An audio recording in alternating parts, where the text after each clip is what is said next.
4.Canlyniadau lefel uchel.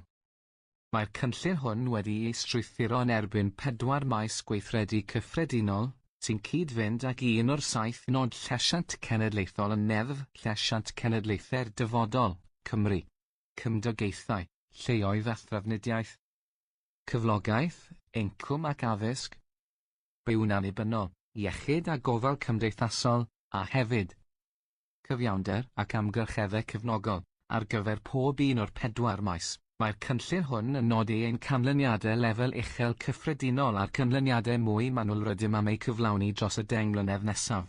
Disgrifir y canlyniadau manwl yn yr adrannau canlynol. Mae'r camau tymor byr bydd Llywodraeth Cymru'n eu cymryd tuag at gyflawni'r canlyniadau lefel uchel a mwy manwl wedi ei nodi yn y cynllun yn cael ei hamlinellu yn y ddogfen Cynllun Hawliau Pobl Anabl, Cymru, ein camau gweithredu tymor byr. Mater i lywodraethau'r dyfodol fydd ystyried y canlyniadau lefel uchel a mwy manwl a'r ffordd orau o'i cyflawni dros y cyfnod hwn. Bydd Llywodraethau'r dyfodol yn pennu'r camau gweithredu tymor canolig i dymor hir y byddant yn eu cymryd i gyflawni'r uchelgais a'r canlyniadau ar gyfer pobl anabl sydd wedi ei nodi yn y cynllun 10 mlynedd hwn. Mae'r cynllun hwn yn disodli cynllun gweithredu 2019 Llywodraeth Cymru, gweithredu ar anabledd, yr hawl i fyw'n annibynnol. Bod llawer o gamau cadarnhaol wedi cael eu cymryd drwy'r cynllun hwn, rydym wedi ymrwymo i wella canlyniadau i bobl anabl yng Nghymru. Mae rhagor o wybodaeth ar gael am y cynllun hwn yma. Cymdogaethau, lleoedd a thrafnidiaeth. Dyma'r canlyniadau lefel uchel cyffredinol ar gyfer cymdogaethau, lleoedd a thrafnidiaeth. System drafnidiaeth hygyrch, ddiogel, groesawgarach yn hwyso sy'n hwyluso annibyniaeth, yn cynnig cysylltiadau a chyflogaeth, gofal iechyd, cyfranogiad cymdeithasol, ac yn chwarae rhan yn y gwaith o leihau arwahanrwydd cymdeithasol, yn enwedig yng nghefn gwlad Cymru. Mae pobl anabl yn rhan o fecanweithiau llywodraethiant effeithiol i helpu gweithredwyr trafnidiaeth i ddeall y rhwystrau a gwella gwasanaethau sy'n galluogi pobl anabl i ddefnyddio trafnidiaeth gyhoeddus yn hyderus ac yn rhwydd. Mae system dau hygyrch yn cyfuno datblygu polisïau cynhwysol a darparu gwasanaethau a gwybodaeth fyd i war, gan leihau'r rhwystrau i dau hygyrch y diogelu hawliau ac anghenion preswylwyr anabl o bob cefndir. Mae cymunedau hygyrch yn sicrhau bod pobl anabl yn gallu defnyddio amwynderau ymannau cyhoeddus heb rwystrau, ac yn mynd ati i hybu cyfranogiad llawn pobl anabl yn y gymuned leol drwy gymorth cydlynol gan y sector cyhoeddus. Y sector preifat a'r trydydd sector. Defnyddir technoleg ddigidol fel arf i helpu i gyflawni hyn. Cyflogaeth, incwm, arian, ac addysg.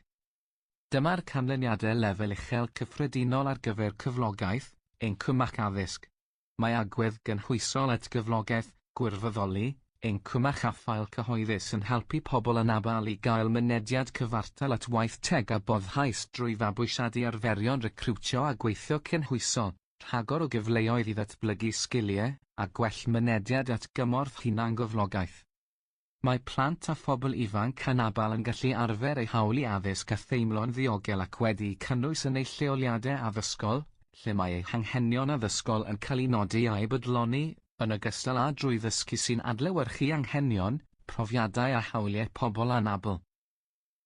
Byw'n annibynnol, iechyd a gofal cymdeithasol. Dyma'r canlyniadau lefel uchel cyffredinol ar gyfer byw'n annibynnol, iechyd a gofal cymdeithasol.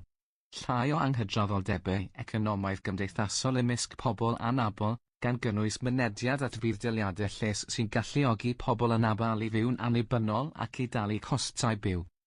Mae pobl anabl yn byw bywydau llawn, yn mwynhau hawliau llesiant a byw'n annibynnol. Mae systemau iechyd a gofal cymdeithasol yn hygyrch ac mae'r model cymdeithasol o anabledd wedi i'w wreiddio ar draws darparwyr a chomisiynnwyr iechyd a gofal cymdeithasol i sicrhau bod anghenion unigol yn cael eu bodloni a hawliau yn cael eu diogelu. Cyfiawnder ac amgylcheddau cefnogol. Dyma'r canlyniadau lefel uchel cyffredinol ar gyfer cyfiawnder ac amgylcheddau cefnogol. Mae gan bobl anabl yr ymreolaeth i fynegu eu hunain a chymryd rhan mewn profiadau cyfoethogi yn eu cymunedau lleol ac ochr yn ochr a'u cyfoedion, gan wneud hynny yn yr iaith o'i dewis heb ofni rhwystrau neallgaid angen.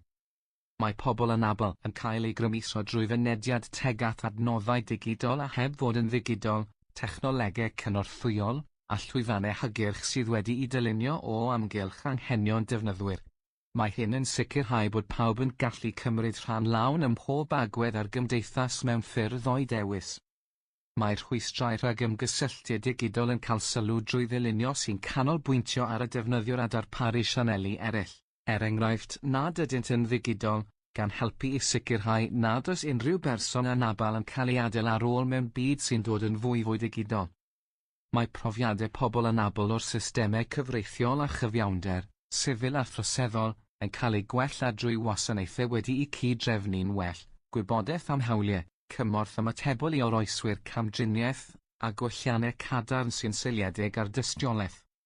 Mae hawliau a phrofiadau pobl anabl yn cael eu hybu a'i cefnogi gan sefydliadau pobl anabl, gwasanaethau cyhoeddus cynhwysol, a Llywodraeth Cymru sy'n gwerthfawrogi ac yn ymgorffori eu hawliau mewn polisi argyfraith, mwyn creu cymdeithas wirioneddol gynhwysol.